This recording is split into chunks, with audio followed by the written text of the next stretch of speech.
হাই আপোনালোকক স্বাগতম জনাইছোঁ মই গৌতমে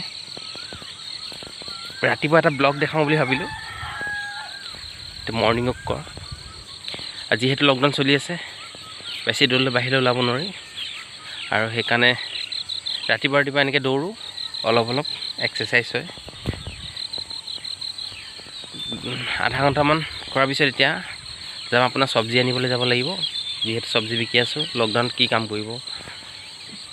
কৰিব নোৱাৰি সেইকাৰণে চব্জি বিকি আছোঁ ভাবিলোঁ এটা ভিডিঅ' দেখাওঁ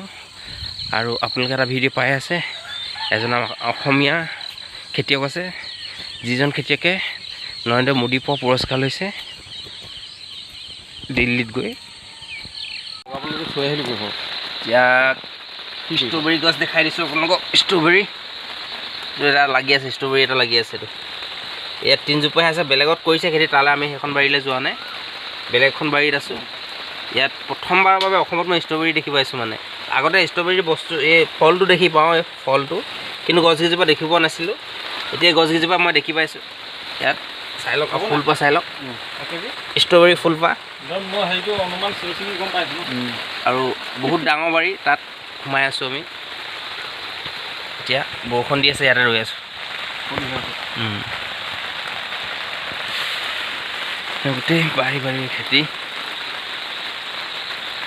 ষ্ট্ৰবেৰী ষ্ট্ৰবেৰী খেতি কৰা মালিকজন হৈছে এজন এখেতৰ বাৰীতে আছোঁ আমি এতিয়া বৰ্তমান বেঙেনা খেতি দেখুৱাই দিয়া বেঙেনা ইপিনে বেঙেনা আমি একচুৱেলি বস্তু নিবলৈ আহিছিলোঁ নিবলৈ আহি পিনে ষ্ট্ৰবেৰী দেখা পোৱাৰ কাৰণে ইয়াত ৰৈ দিলোঁ অলপ ইপিনে কেৰেলা হৈ আছে আৰু আপোনালোকক দেখুৱাম পিছত ভিডিঅ' এটা আহি আছে ভালকৈ চাই থাকিব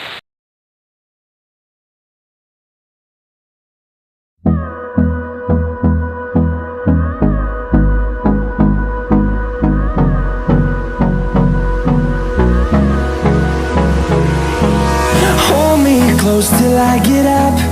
time is barely on our side.